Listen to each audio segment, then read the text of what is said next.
So we're now going to have our second panel titled War and Revolution. And when we put this program together, we really saw these first two panels kind of in conversation with each other, in which we're looking at the experiences of revolution that happened in a whole different bunch of areas, individuals, to moving to the war, which was often one of the key experiences that people had no matter where they were, the experience of war itself. And to moderate this panel, we've asked Brendan McConville, professor of early American history at BU, Boston University. He's also a trustee of the David Library of the American Revolution and sits on the steering committee of the David Center for the American Revolution. He is the author of These Daring Disturbers of the Public, The King's Three Faces, which I'm sure many of us are familiar with, and now, most recently, just published The Brethren, A Story of Race and Conspiracy in Revolutionary America, published by Harvard University just last month. So I think everybody should get on your phones and buy that right now, so it's waiting for you when you get home. So thank you, Brendan, for agreeing to moderate, and I'll let you take it over from here.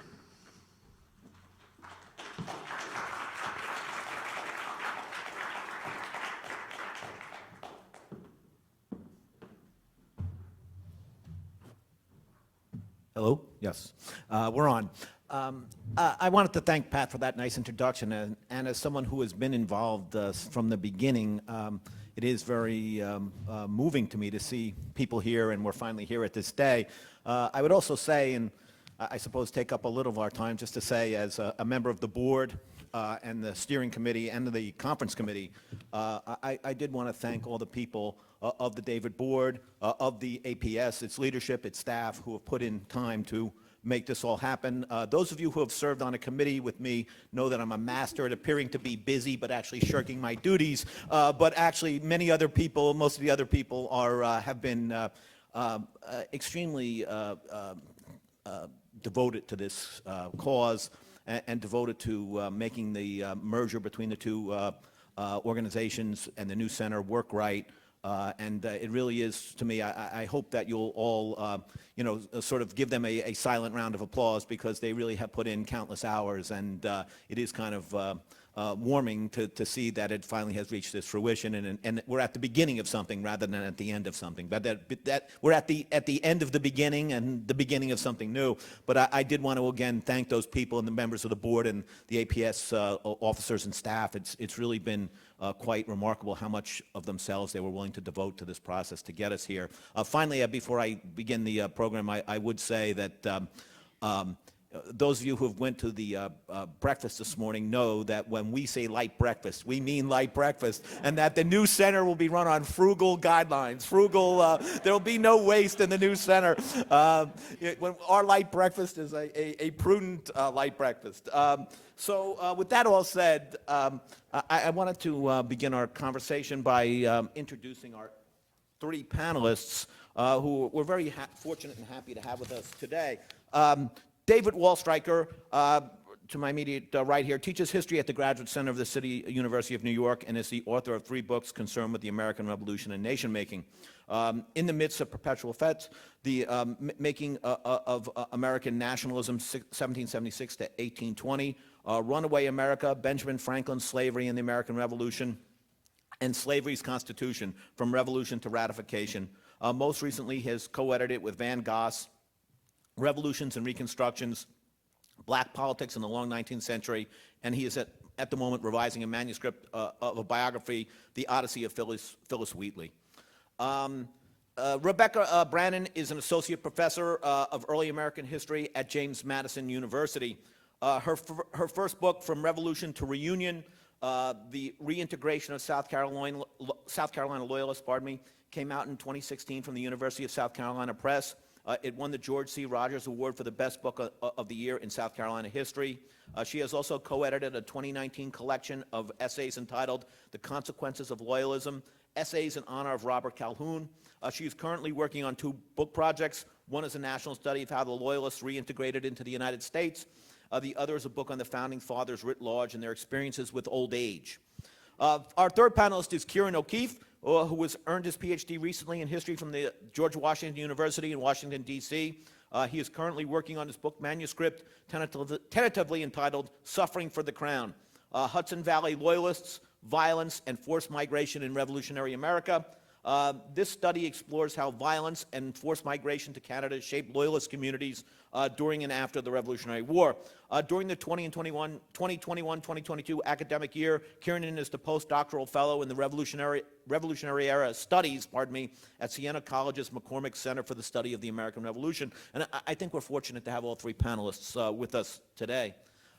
So I thought when I wanted to consider this, war and revolution, it's of course an enormous topic, and it's a complicated topic for some of the reasons that have come up already in our discussion this morning and yesterday. I think the war is how many people understand the revolution away from the academy. There are really three areas that they understand the revolution through. It's the warfare, it's the founding fathers in a kind of ambiguous, number and group, and it's the documents, which came up last night, the Declaration and the Constitution, and to a much lesser degree, the state constitutions. Those are the things that people tend to understand the revolution through, away from the academy, I think. I think that's fair. And how they come to their knowledge of those things and what they think about them, we often don't control that, which I thought Scott said last night. He goes, we don't control what others think is important or how others come to this, which we don't to a certain degree.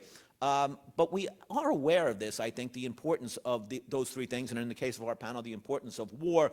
I think scholars sometimes, we've had as a field a kind of more ambiguous relationship with military history. We don't have the same relationship to it as we might in other areas, and the writing of it has been somewhat, it waxes and wanes, and it takes very different courses. And right now, there's some really excellent work being done by young scholars and older scholars, and I think there's an increasing awareness of it.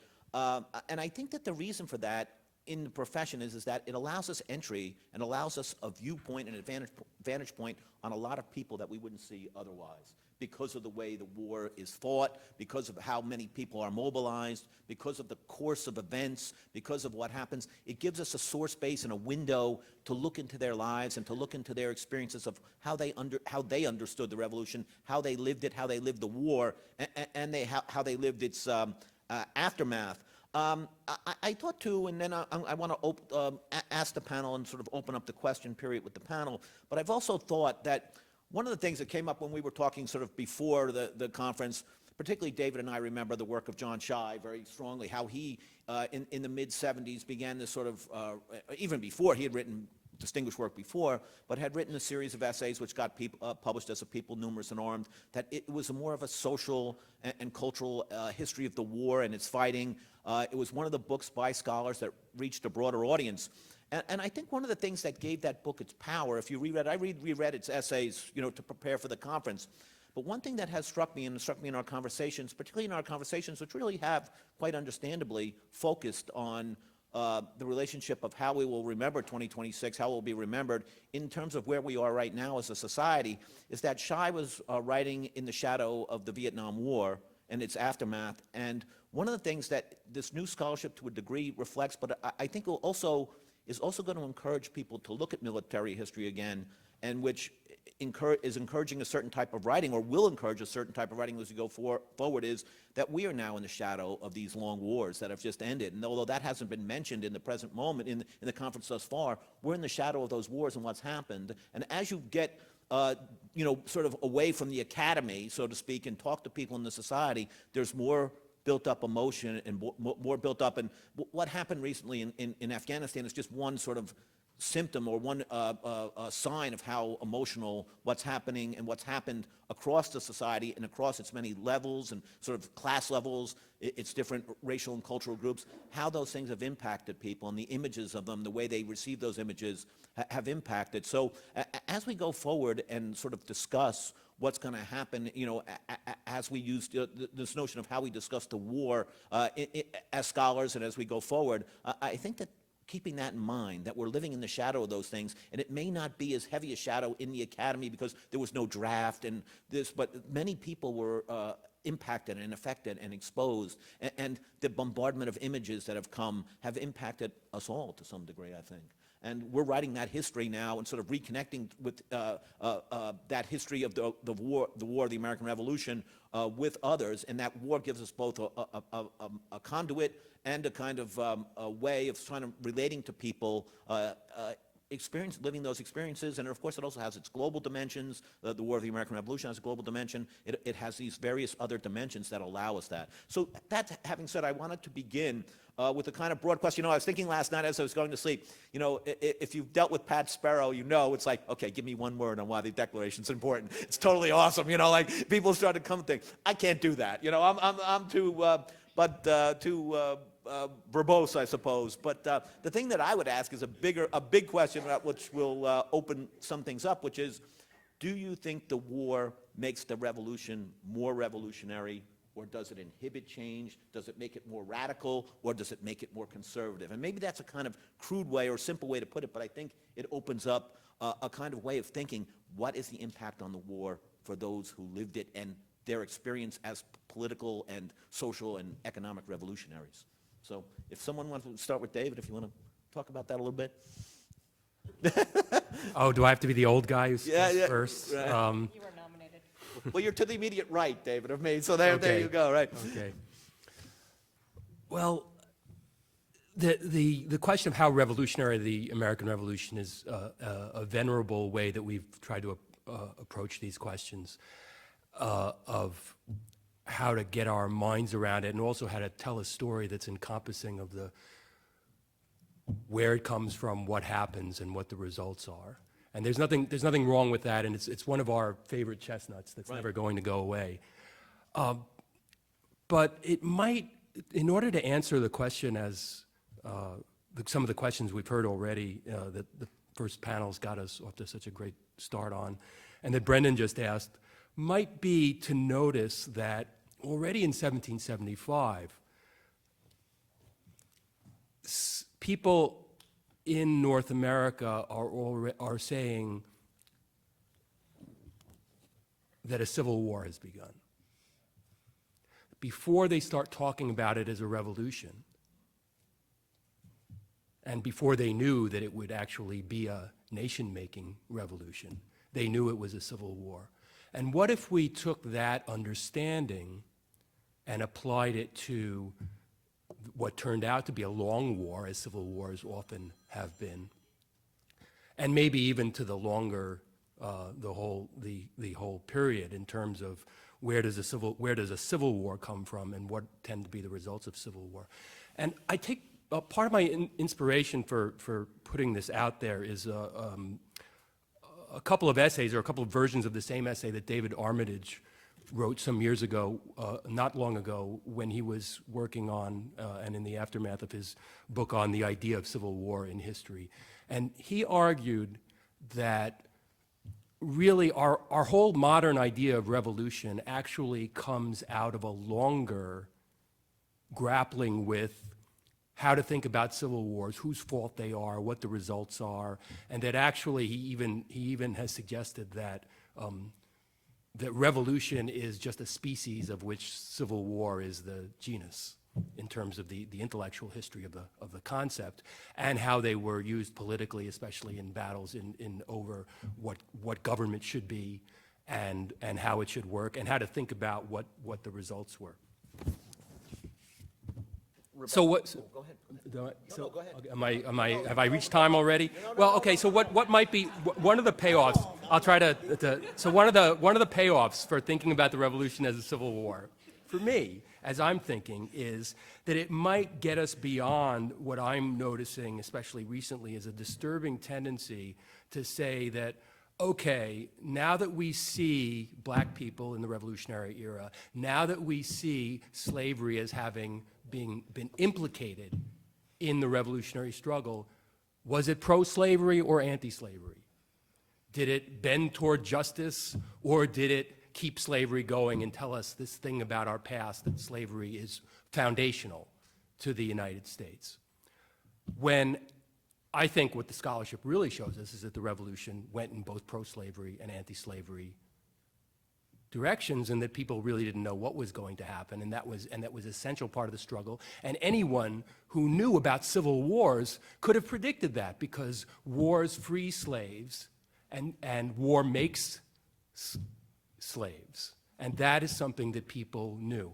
So if we put the American Revolution in, say, a longer civil warring context, not only would it help us to Atlanticize it and make more comparative gestures and maybe get out of our exceptionalism, it also might help us to not be so surprised that people can see way in advance that civil conflict has implications for the status of enslaved people, and that it might also help us put the the Revolutionary War in the context of wars in North America that were also enslaving wars that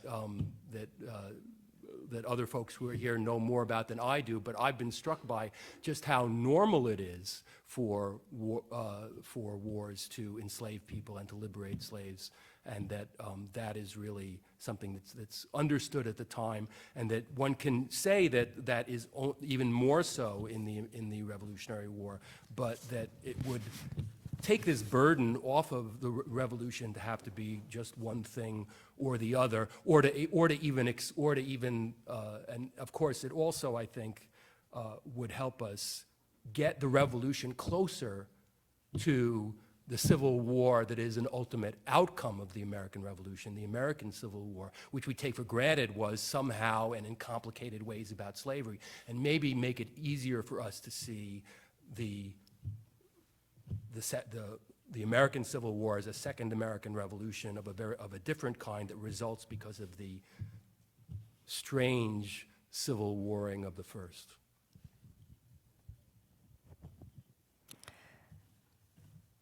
The Declaration of Independence is a preamble of stirring words on paper, lofty ideals, followed by a lengthy list of grievances.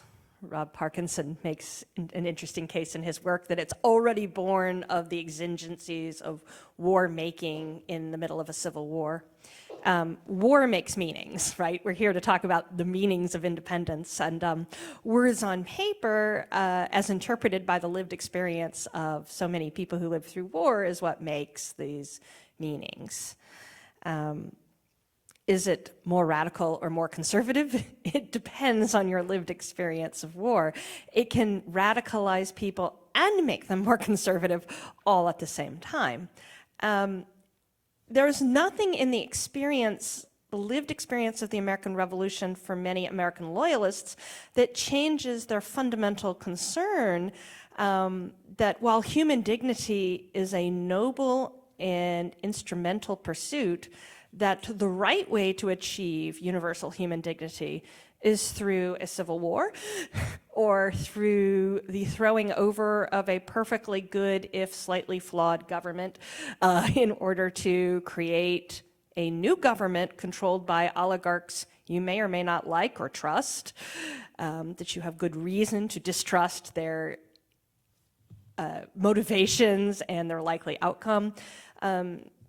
In the Hamilton musical, right, the Hamilton shouts over words by Samuel Seabury. But if you read Samuel Seabury's words, he talks about what serves ordinary people in a complex world, peace and order.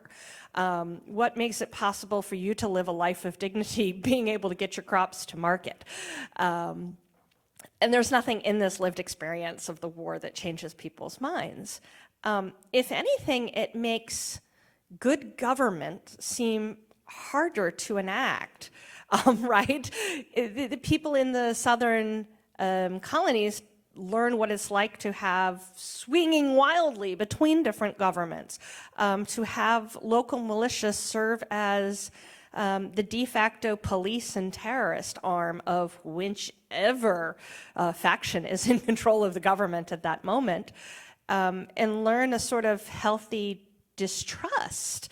Take American authoritarianism unleashed by the Great Awakening ever further into a sense that why would you trust any of these people to run your government? And in what world can you think of this as a useful project? And that's why I often say the American Revolution was a minority project. And the meanings of such independence, right, have to come from the negotiation between the reality of independence and home rule and the reality of who gets to control that and who gets to make that meaning. And I think the Loyalists are smart as they see that coming. And the last thing I would say is, in some ways, we tell this as the American exceptional story. This is the story of the creation of the United States. It's also the story of the creation of Canada as a self-consciously different place, a place that chooses to stay within the British Empire, not because they don't also value good government and human dignity and liberty, but because they see civil war as a very bad way to achieve it. And then Canada fills up with loyalists who reinforce this ideology and are very influential in the late 18th and early 19th century in pushing what becomes Canada to a different understanding of how you guarantee the rights of ordinary people. And I think that's an important part of the story as well, about who actually guarantees your fundamental liberty. The question made me think of that famous John Adams quote where he says something along the lines of, the revolution was already affected by 1776. And I never liked that quote because I think it overlooks the war. And so I think overall I'd say the Revolutionary War does make the revolution a little bit more radical. And I think there are a few different ways you can see that. It disrupts society in such a way that it makes revolutionary change possible that I think would not have been possible if there wasn't a war. So, for example, one of the biggest changes in the North during and after the war is the enactment of gradual abolition. And a lot of that is tied to black military service. If you don't have black men serving in a military capacity, I don't think you have as much change with slavery in the North. Also, if you look at the war, really beginning in 1777 to the end of the war, one of the biggest problems the Army faces is mobilizing broader society. And one way that they try to affect that as war progresses is by, elites try to extend certain rights to middle-class men that might not have existed in the colonial period as a way of mobilizing them. You can see that a bit in Mike McDonald's book on class and war in revolutionary Virginia. So I think it gives, that dynamic gives middle-class men a stake in the creation of the government in a way that would not have existed if there was not a war. I think you can also see the broader mobilization of society. The revolution, I believe, is second or third if you look at how many men are mobilized into military service. And that's something which has profound consequences because it's, like I said, it's giving these men a role in creating the government that they feel more attached to going forward. And it's a war that also drives out loyalists, I think is revolutionary in its own way. So you're talking about in almost every colony, royal governors are loyalists, they're driven out, and I think it does open up positions of power for different people that didn't exist prior to the war. So overall, yes, I think it does make it more revolutionary because it disrupts society and makes revolutionary change possible in ways that I think it would not have been if you stopped the clock in 1774 or 1775. I think that listening to your answers, or listening to how you're talking about it, it does strike me, and something that David said initially before I so rudely interrupted you, David, is that in 1775, it does strike me when people are brought into, start to bring into the militia units, the Minutemen units, people are brought into these committees of safeties, there is a real radicalization that occurs politically. But that it doesn't have one direction. In some respects, it then becomes, you can't look at war mobilization as being going in one direction or another, and all the different things that come with it. In other words, in some ways it encourages a profound reaction, and in other ways it encourages a profound radicalization of people. But I think in 75 there is a radicalization, and it goes, as David said, about the issue of slavery, that it goes in, it's not one directional. It's not a unidirectional experience. It depends on where you are and who who you're dealing with.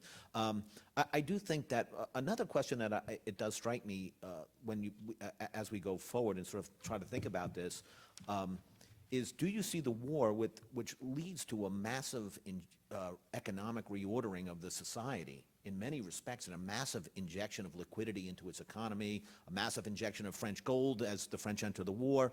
Do you see this as a root step on the road to the uber commercialized society that emerges thereafter? That it's the war itself that leads that way?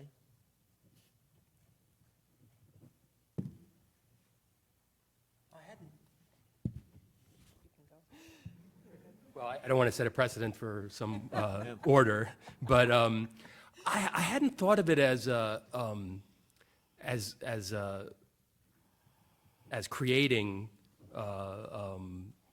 that. But I do think that taking the war seriously does make us take the economy more seriously than some versions of scholarship in the field have in the past, and that's all to the good, and that it's just not. Again, it's not a story that's necessarily a happy one or that goes in one direction, but there's almost a way in which the emphasis on Atlantic trade and even leading to the boycotts, the story that Tim Breen told and told very well, in which I know that students have embraced more than I ever wanted them to when I've taught it. But that's how it goes. Unintended consequences of our assigning of the articles, yes. Right. Or even talking about it in a lecture, it's just like it comes back to you on the exam and you wish you had never said it. That's everything. Right. That there's an odd way in which that maybe short-circuited the economic crisis that results. And maybe now that we are more attentive to finance and more aware that the problem of taxation is a permanent problem in American political history and political economy, not just a thing that caused the revolution. Maybe we're more sensitive to that than we were 10 or 20 years ago. Though I don't know, anyone who grew up in the age of Reagan, you would think, or afterward, you would think, I know the revolution was about taxes, because I mean, that's all we were hearing about when we were teenagers, right? No new taxes. So When you and I were teenagers, not our other panelists, right? Yes. Right. So Don't count the lines. I do think that sometimes those of us who don't always put economics first in our thinking about the way history works, sometimes we need to get back at it through something else, and it actually helps, because then we realize that the economy just doesn't just work as this thing that moves people. It works through the military. It works through society. It works through gender. It works through race. It works through all these other things that sometimes we prefer to ask about first. Yeah. Uncomfortable life lesson number 675. If you want to pay lower taxes, don't start wars. Wars cost a lot of money. They will inevitably lead to a financial burden. A thing that the United States has to learn again and again and again. I'm really big into consequences, which is part of why I struggle with the 1776 moment. The Declaration of Independence has the meanings of independence. I'm interested in the consequences. And if we think about the economic consequences, there's the liquidity infusion, but then there's the epic, wrenching, horrifying recession that comes out of the war of the American Revolution, and is sort of, you won, and now you're in this wrenching recession. Congratulations. Don't you feel good about American independence? What do you mean you don't feel triumphant? And the problems of the 1780s about coming through recession, who controls the economic system, for whose benefit. Jay Cost has a book I got to recently review that actually came out in 2018. A conservative columnist who's horrified by the Trump moment, who goes back to think about the long history of oligarchy in the American creation. And I know Christy Coleman talked about oligarchy too, and that's there in this story and the story of recession. Who gets to control the liquidity and what happens when it's withdrawn from the economy? Yeah, so I think if you look at individual life stories during the Revolutionary War, one of the overriding themes is how much they're struggling in their day-to-day life due to the economic crisis of the war induces. So there's obviously the British control many of the port cities during the war, which cuts off trade with other parts of the world. Britain is, of course, the largest trading partner to the colonies prior to the revolution. And it's just like I mean, I think I wonder how that economic crisis you had between 1775 and 1790, how that would look if you were able to quantify it like you can modern economic crises, because it has to be, I would think, up there with the Great Depression, how awful and how much suffering it induced in the broader population. And like was said, it leads to higher taxes. So of course, after the war, the Americans are paying higher taxes than they probably would have if they remained in the British Empire. And they can get cheaper land in Canada because of lower taxes there, which is because it's been bought up by land speculators in the new United States to pay off war debt. Yeah, and then of course it's kind of a circle. I view it as a circle in some ways where Hamilton basically adopts the British economic system to stabilize the country in the aftermath of this economic collapse. So it's, to me, kind of like a circle, where they're back at square one with the British system in the 1790s and trying to recover from what's been such a catastrophic 15, 20 years or so. And I think it's important on the other chestnut perennial was the Constitutional Convention, a counter-revolution or a elite coup. It's also a moment of government capture. Right, Woody Holton's work on Abigail Adams, our astute speculator who buys up war bonds for pennies on the dollar, and of course, being a member of the political elite, is able to get the political resolution of the elite to pay it back at face value. And you see so many of these stories from the early republic that essentially are about government capture and oligarchy, and how much that's a part of our final economic story. I'll just throw in another shout out to Woody. I'm sure you're all looking forward to reading his brand new book, and I got an early look at it, and I can tell you that he spent even more time on the war than I don't know how much of it he cut out, like I told him to. But what's one of the things that's really excited about it is that here we have a historian who has told us compelling stories about the 1780s and compelling stories about the road to the war in Virginia. Putting the war at the center, and it's really interesting to see how he connects those dots in ways that we haven't always noticed. And I'll just throw out one other thought I've sometimes had. It's sometimes useful to remember that what we used to call the first new nation, as Seymour Martin Lipset called it in a book in the early 60s, and as my colleague Harvey Neptune is always reminding me, what might it mean to think of the United States as post-colonial? What if we thought of the United States as not just having trouble getting its act together, which of course we know it does and becomes a great nation, but as this debt-ridden former colony that is where there are all these what we used to call rising expectations and dashed hopes and traumatic responses to violence and all these things that we expect of post-revolutionary third world countries, but we think are anomalous if they're part of American history sometimes.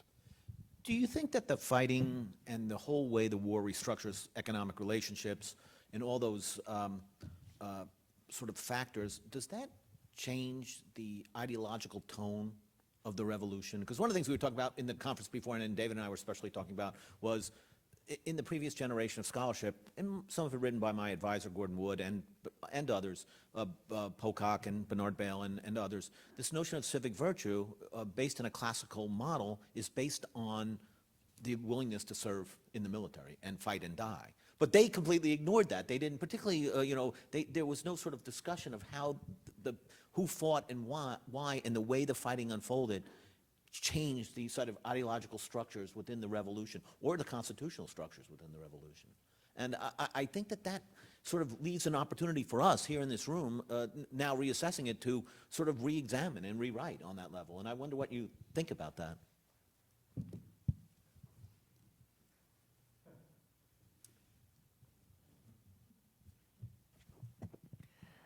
Well, if we go back to John Shai, I will paraphrase because otherwise I'm going to butcher it.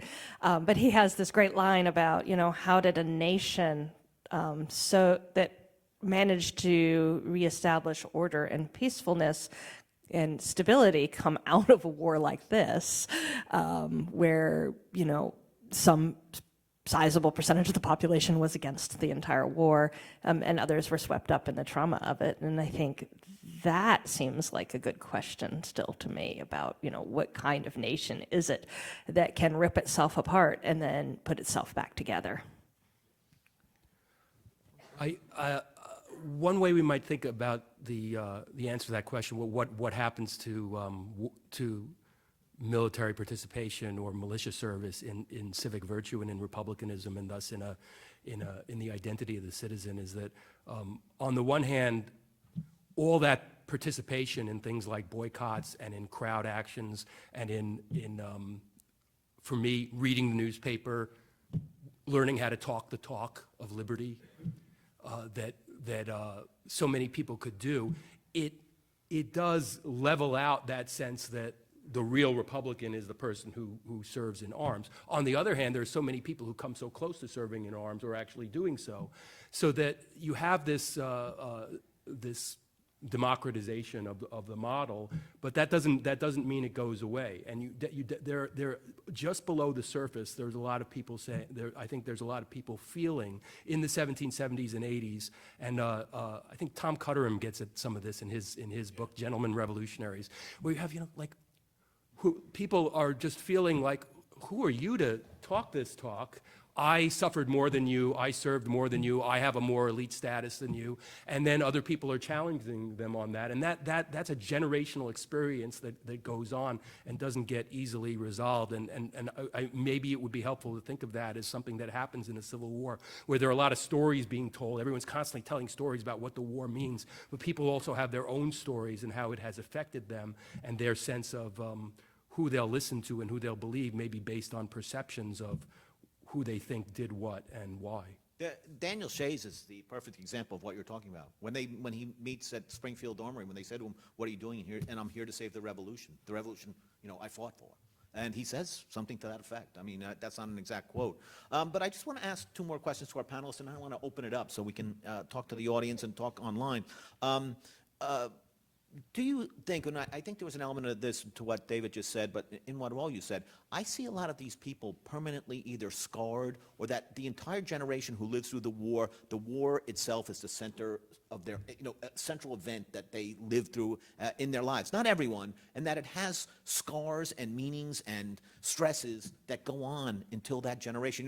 That book by Joyce Appleby, which I thought was very good, about this generation that's born when they have no memory of the war, no memory of being memory of being a colony. They're very different from those who were who lived through the war. But I am curious in what the three of you have seen in terms of people remember these experiences throughout their lives and the stresses that created them. What happens? Of course, it's true that people go to Canada, very true. I mean, who are forced out, but also people who stay. I think we sometimes forget that people who stay, or people who migrate to the frontier, who engage with Native Americans, who go through all this, that a lot of this is a working out of experiences and emotions that happen and dislocations that happen during the war. And I'm wondering what you think about that. Yeah, I think the trauma lives with everyone who lived through the conflict the rest of their lives. So the numbers vary a little bit, but I think the usual number people give is 25,000 people died during the war. That's probably a little bit of an underestimate because it's not counting loyalists, doesn't fully count militia deaths. And that number, 25,000, that's the size of like a small city today, but you have to put it in the portion of the time, which is 2.5 million people, which is 1% of the population. So if you got 1 to 1% of the population dying, that would be 4 million people dying today, and that would be catastrophic for society, I think. And so you have to look at the numbers at the time. And the Revolutionary War takes place everywhere. The Civil War is very concentrated in the South, obviously, but the Revolutionary War, there's no region of the country that isn't touched by the conflict.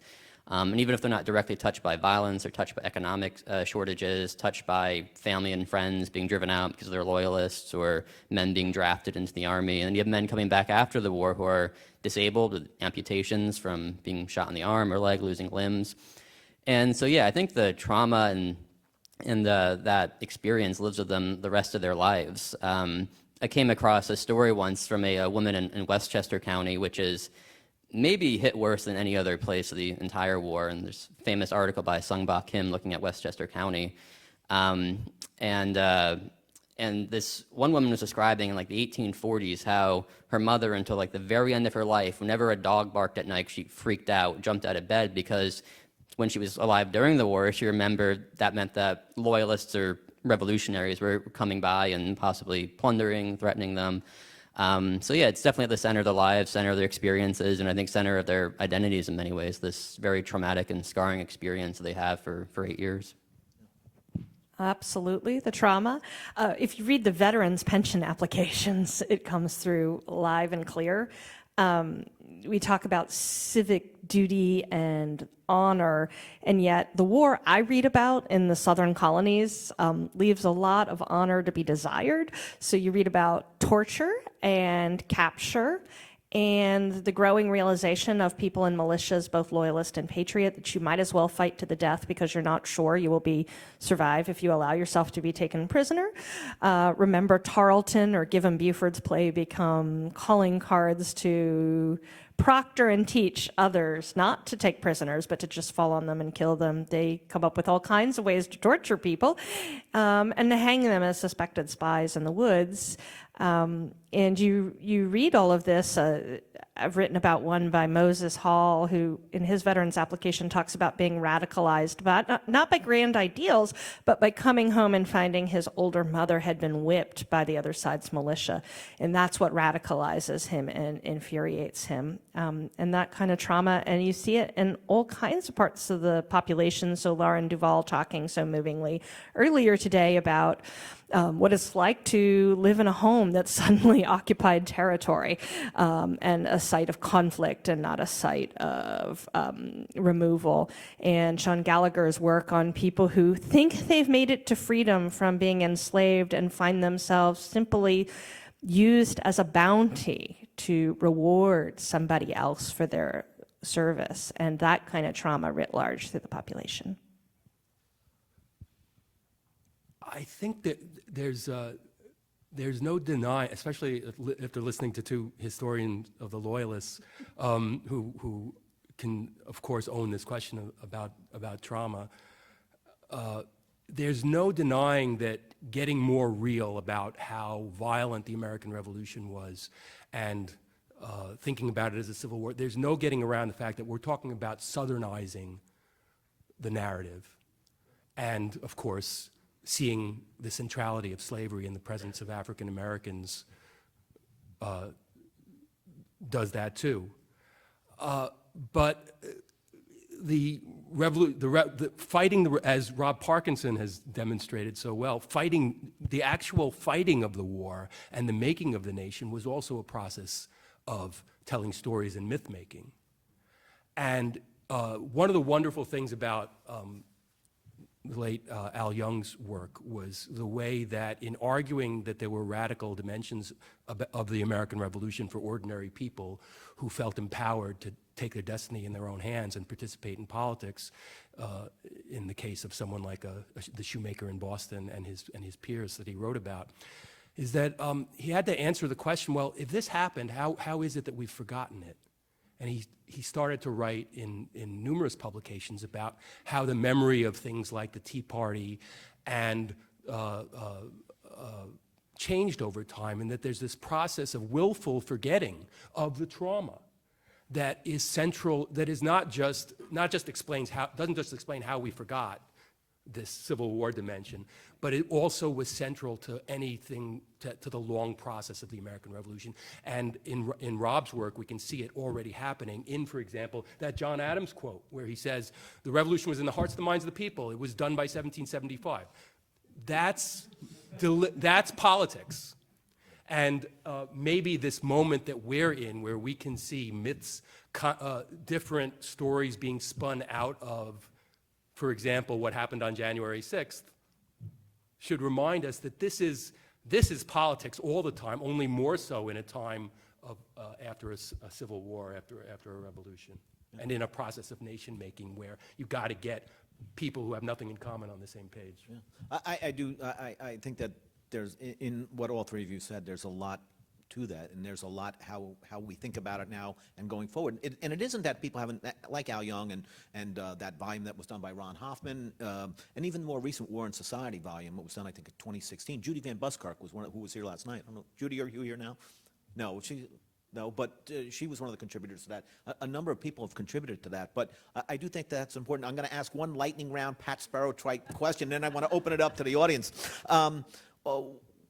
What about the war, in a very brief, I can't go to the Sparrow one word, but very briefly, one thing that you think about the war and its impact that scholars should be looking at that we haven't had a lot of attention on?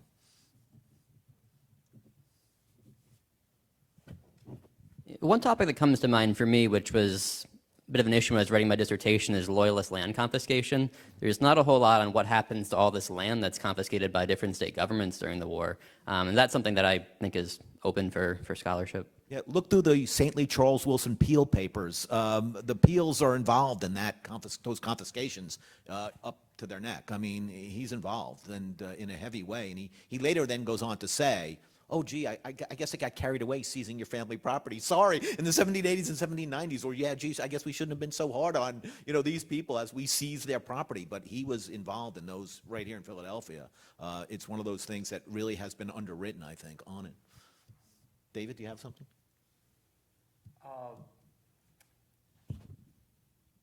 I want to thank you for doing something that we traditionally do at scholarly conferences, and we've had such a hiatus of them. I almost forgot. This is one thing we've always done. We've always tried to do well, which is to say that out of meetings like this should come ideas for new work, and we need more work on. We don't know what the answer is, right? And, yeah. I know that was part of Patrick's intention. So that sometimes when we emphasize the need to do public history and to be out there, we tend to pretend that we want to distribute the stories we already have, as opposed to look for the ones that maybe we haven't figured out yet. One thing that we are seeing work on that I find really interesting is the role of sustenance and food in the revolution, and as a problem for ordinary people, and as a way to get at the political economy that varies from locale to locale, but seems to crop up in different places at different times. And I won't go on to that example. Trauma, actually, and I've thought that before, in the way trauma echoes through all kinds of decision making. And the other one I would think, and that my own work makes me think, is you didn't have to be there at the beginning to become a constituent part of the project. Loyalists, for example, not big on the Declaration of Independence as a call to arms, but very much part of the project of reconstructing and building an independent United States that they can support and get behind. And I think that's important as we think about how to take our scholarly conversation towards 2026. And I thought about Scott Stevenson's point about the wall of mirrors at the end of the exhibit. You are the future. How do you join this story? And that the emphasis that there were lots of people at the time who were not part of the compact or the story in 1776 who nonetheless joined along the way because they saw a way to make it work for them. Yeah, I think those are all fabulous. Another one that I would add is the ideological structure of loyalism. I think it's much more complex than we've written, and I think there's a lot to work to be. Of course, my new book touches on loyalism, or is about loyalism in the South to a certain degree. But I do think overall, the overarching structures of ideological structures within loyalism, I think there's more work to be done on that, more things we can say that would open up different things, in part because as they incorporate different people who come into the Loyalist camp, they're forced to adjust, and circumstances change with the French alliance, they're forced to adjust where they are. And that creates, and it's fragmented, and it's quite interesting. But anyway, I think right now, why don't we open up and go to questions?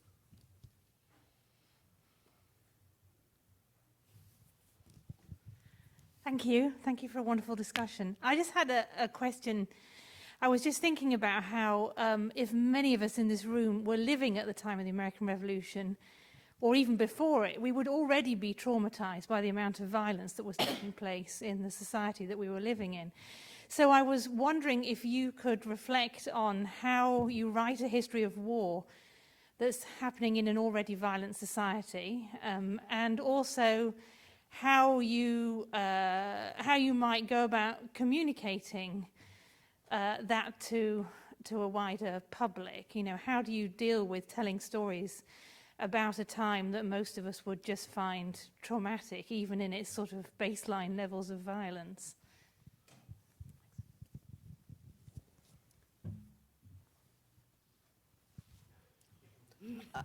I think I would just respond to that by saying we have a kind of responsibility on that front. On the one hand, to create something that is coherent, that examines a problem of change in the past, but also does not doesn't whitewash, doesn't marginalize, doesn't do, in other words, and that's, you're right, it's hard to do. And it's also hard to do, which goes back to my initial comments, it's hard to do in a manner that can be absorbed by someone outside the academy. And in terms of writing and presentation, to create a storyline that makes sense of those things, that's a very hard task. And you say the level of violence, like when you read through what happens in the Mid-Atlantic, you were saying Westchester County. I mean, I would put the Passaic River Valley, the Hackensack River Valley in New Jersey, and much of the parts of the Carolinas. It is not easy reading to listen. It's murder, whipping, rape. It is not easy reading. And so how do you incorporate those stories into something that has, has a kind of structure that's accessible to someone, say, who's a general reader? And how do you draw general readers into that, given the nature of it? I think our silence suggests it's hard. That's why there's silence. It's because it's hard to do that. Those stories are not always easy to take. And perhaps it's best to look at them, if we're going to tell them, in terms of individual communities, individual lives. That sort of thing gives some access to that. But I think it's hard. I'll try to make this brief, because I'm at risk of getting into the book I just finished, and going on and on. But one thing I learned from thinking about Phyllis Wheatley as an enslaved person who becomes a poet and a public figure and a political person, I argue, is that this period is a particularly intense version of the process of making meaning out of very ugly realities and making meanings that have political purchase. So I came to see Wheatley not as someone who was evading what may have been a war-torn origins in West Africa and all the things she must have seen. And then eventually she's writing poetry glorifying the generals and other military officers, first British and American, that what she's doing is not evading the harsh realities of her world, but she's turning it into some stories that might be useful. And that is actually makes her typical of the world of the 1760s, 70s, 80s. So excuse me. This thought is prompted by Brendan's last question and also by some of Rebecca's earlier comments. So I live in the Berkshires of Western Massachusetts, where Shays Rebellion is living history. You know, you drive down a little country road and there's a historic marker if there was a standoff in Shays Rebellion, and I wondered if that might be one of the overlooked sort of complexifying aspects of, not everybody was so happy with the results of the revolution, and I think, the kind of complexifying is basically what this project is, what you all have been talking about, and so that was just something that came to my mind. Not everyone was happy, that's for sure. I think that, it's true. It's that, of course, I also live in Massachusetts, and you go out and you see these markers, and I agree, is that, and I don't know if the word happy, it seems to me that at a certain moment when the armies are removed, they come to a point where, and that goes through the society, from the enslaved to, right to the top of the society, is that they come to a moment where they realize, we haven't all been fighting for the same thing. There's been an overlap, but we're not all fighting for the same thing. We don't understand what's happened in the same way. And that story is also a hard story, to go back to the previous question, a hard story to fit into a kind of general narrative line or a general, structural line that's accessible and readable, it's difficult to come to terms with that because some people just realize, hey, the fighting has ended, but I'm still enslaved, or the fighting has ended and I don't like the way this is going, or I'm still beholden to these merchants in Boston in the case of Shays' Rebellion, and I'm under the thumb of what they've done and what they intend to do in throughout the 1780s, and what they're doing. And I think I think a lot of Shays, incidentally, Leo Richards' book on that I think is very good. A lot of it is a reaction to what happens in the state constitution of 1780, which they're really unhappy about.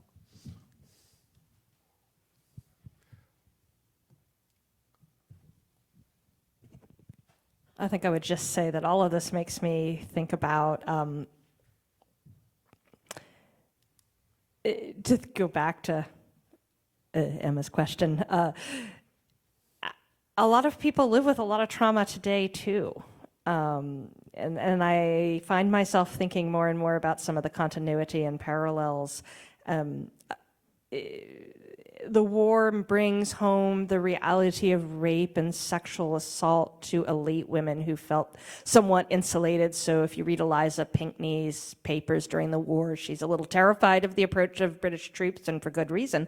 But to this day, lots of people suffer sexual assault and rape in their own homes.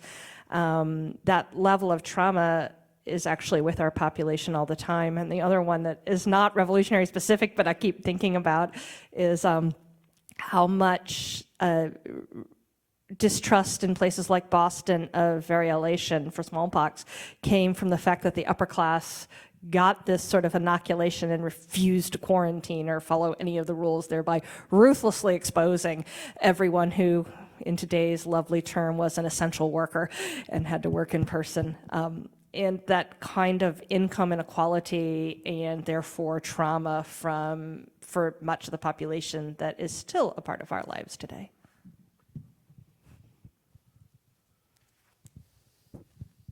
So there's civil war. Brendan, I think my question or my comment will pick up on your remarks. So there's civil war is an analytical category in the way in which David Armitage talks about it. Really essentially a category in political thinking. How do we characterize and analyze certain kinds of events? And then there's civil war as lived experience, which I take it to be the gist of Rebecca and Kieran's work. So there are particular regions, the Hudson Valley being one, and then the South after, I suppose, late 1778, early 1779 being the other. We're describing facts on the ground in terms of the nature of islands, describes an experience we would recognize as a Civil War-like experience. But if you bring this back to John Shai's essay, I mean, which is an essay I relied on in 40 years of teaching the Revolution, where to say, pick up on Shai, say, well, the war starts as to use contemporary phrasing, a police action in New England, or really in Massachusetts, conventional ops in the middle states, and then, kind of struggle for pacification in the soft southern underbelly, a la Italy in 1943, according to a kind of Churchillian notion. It seems to me the story is that the Civil War dimension of it actually is somewhat confined. And I thought the big takeaway from Shai's argument was that the British learn more and more about strategy the longer the war goes on. And so the final phase of the war is the most interesting strategically from their vantage point. But their strategy fails. And why does it fail? Because there's never a region. The British are roaming through the South at will, but there's never a geographic area where they, beyond, Charleston or whatever, Savannah, a handful of cities where they set up a permanent establishment. There's never a place where they can restore Loyalist control of governance. I mean, in theory, I thought that was the theory. The imperial troops move on and the Loyalists are going to step in. But in fact, when the Loyalists step in, the Whig militia, or the Patriot militia, however we want to characterize them, mobilize. And so in the end, doesn't that bring us back more to a revolutionary story, that there's been a radical transfer of authority to the forces, I'm happy to call them patriots, but I'm not going to worry about labels per se. But in terms of thinking analytically about the war, it seems to me, and to integrate the military dimensions with the political dimensions, the civil, the fomenting the Civil War dimension in the end turns out to be a failed strategy. Well, it's maybe it's a failed strategy in the end, But as Rob Parkinson shows, the patriots are saying, look, they're inciting domestic insurrections. The British are making this into a civil war. We could say, maybe I'm following, in calling it a civil war, maybe I'm following too much the Whig narrative of that's what they said it was in order to win. In order to win their Revolutionary War, they pretended they were fighting a civil war. I'd go along with that. That would be partially right, but that doesn't make it just a revolution. I think this notion of civil war, it's an interesting thing, which I think maybe we can continue that discussion afterwards, but I think in the beginning, some of the general discussion about what's happening in the empire is it's a civil war in the empire, and the historical touch point is the English Civil Wars, which we're not as tuned into that perhaps as we should be. Then what you see is a series of discrete civil wars fought out on county, town, local levels. And rather than saying they instigated them, in fact, some of them break out without the British Army's encouragement or control, and then they have to step in to try to control what's happening. And even people like Cornwallis are saying, wow, it's gotten out of control. We can't control what's happening. So you have that going on. I think that level of there's an intense level of civil fighting. I think that then that doesn't take away from the fact that a revolutionary process is at work in which the authority of new actors and acting within new institutions, that the war mobilization and the civil fighting, they only amplify and intensify those tendencies, which is why I asked that question. So I don't know, but the beginning idea, which when David raised that issue of civil war, which is again, something that people have sort of been talking about for a little bit now, initially in 75 and 76, they're talking about a civil war within the empire. The empire has been ripped in part, and I think that's because their mobilization, when they mobilize in 74, 75, it is a very British mobilization.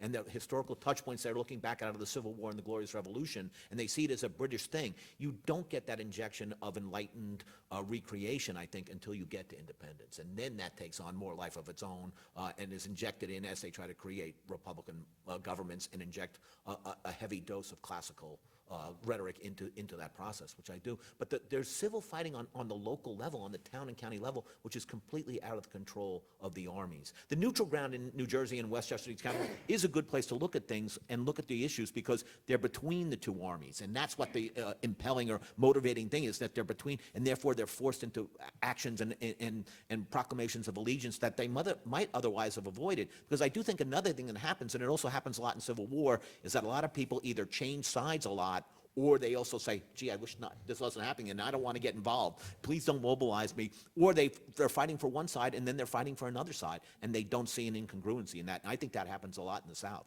People change sides. They fight for both sides, or they sort of lend support, so to speak, to both sides without seeing it as particularly incongruent because they're trying to survive it. So that's how I would see it. I don't know if you... In fact, there's even a few petitions Todd Braidstead has found of loyalists who moved to Canada, take land grants, but they had also fought for the Patriot Army and come back when there's pension legislation in the United States and try to apply for U.S. pensions. So lots of people with experience on both sides. Yeah. Yeah, I've seen that too. There's this one guy I followed a little bit. He's from Dutchess County, New York, serves in the militia for a number of years. 1782 defects to the British, stays in New York for a few years after the war, goes to Canada as one of the late Loyalists, applies for land there, gets it, and then I think it's 1832 when the Pension Act is passed, expanding it to the pensions to the militia. He crosses over the St. Lawrence River, goes to Watertown, New York, gives a deposition saying, hey, look, I served in the militia, here's what I did. And he gets a pension. So he's living on Loyalist land that he got, living off a pension from his service for the Revolution. So, yeah. And there's another one, and I can't remember his name. He almost gets the pension. It's going great until one of the more thoughtful examiners thinks to ask him where exactly he's been living for the last 20 years. Incidentally, when Cornwallis enters North Carolina, the North Carolina state government says to people who've been in arms against their government, look, if you join us now and change sides, all will be forgiven. And if you fight with us against Cornwallis, we'll wipe the whole slate clean and pretend like it goes to this memory thing. We'll pretend like none of that happened, all the atrocities and everything. And a considerable number of them do, because at that point they think the British are going to lose, even though their goal in the South seems, in other words, their forces in the South seem successful, they think they're going to lose. And so some of them do change sides and try to get their slate wiped clean on this. It's another fascinating question that demands more studies. And these individual studies that people are doing and case studies that people are doing sort of are going to unlock that, I think. Let's take a final question from our online audience who've been patiently waiting up there. It's very lively in the chat, I'll say. There's good debate going on. So there's actually two questions I'll flag, one of which is about a difference in perspectives between veterans of the 7-Year War and those younger people who fought in the war. So if you can talk about that.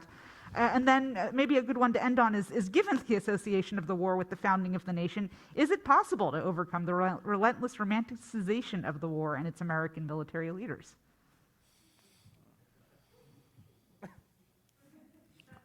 How much time do we have on those? You know, I mean, how much time do we have? As Skip Stout says about his own work on the Civil War, why do the headlines never change?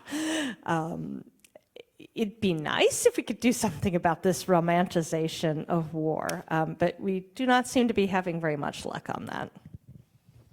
I mean, I think Holger Hook wrote a book a few years ago called Scars of Independence, which I think was at least partly geared to a public audience to try to roll back the romanticization of the war. And maybe it's had a little bit of effect. But, you know, I always think if the revolution had happened 100 years later and you had pictures of the war, would it be different? You know, the Civil War, we have these images of men strewn on the, you know, Antietam, Gettysburg, so on and so forth. If we have those pictures of the war, maybe that would make a difference. So what I tried to do this semester to show the violence of the war to some of my students is I took a picture that I found in Hook's book of a man, I think he's a German-American who's tarred and feathered in World War I for not supporting war bonds. And he took a picture of himself afterwards to try to, I think, get some money for his abuse. And so I tried showing him a picture of what it looks like to be tarred and feathered in the 20th century to try to get that to resonate a little bit more than it otherwise would. I love the question about the 7 Years War veterans, especially because the 7 Years War hasn't come up as, and there's a risk. There's always a risk if we emphasize the warm war, we might exceptionalize it and forget that how this was the 18th century was a world at war, whether we're looking at Europe or whether we're looking at the North American continent or whether we're looking at the Caribbean. And that, and if you add to that, that the political experience is one of expecting that revolutions will also be civil wars, as Brendan put it. That these are folks who know about the English Civil War. They know about the Glorious Revolution. That maybe in some of that, maybe in those experiences of war might be some of the answer to the romanticization, especially if, as I hope we're entering an era where we're less enamored of war and less likely to convince ourselves that war is going to be good for America. And maybe if that's the case, maybe we'll be more able to notice the tendency for each war to be about refighting the last one, or trying to solve the problems that the last one left behind. And that for me, when I think about the revolution as a war or as a civil war, those things are kind of, I take it for granted that they're there because that shapes a lot of how I think about American history. And I think of works like Fred Anderson and Drew Caton's book, The Dominion of War, that made this point so effectively, but that we often tend not to apply to. But they put the Revolutionary War at the center of this as yet another war that then shapes the wars that come after.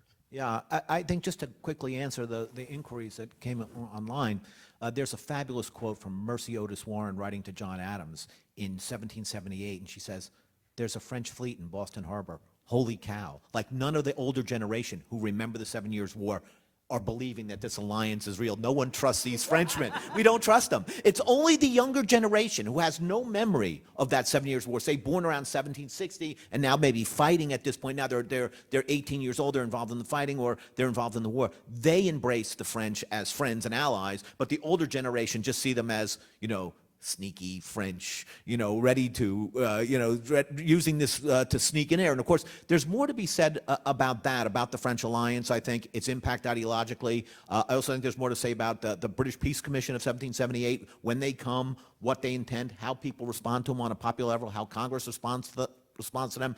And those are just more topics for us as we go forward, because I think we're at the end of our time in the session. So thank you so much for coming, and the questions were fabulous.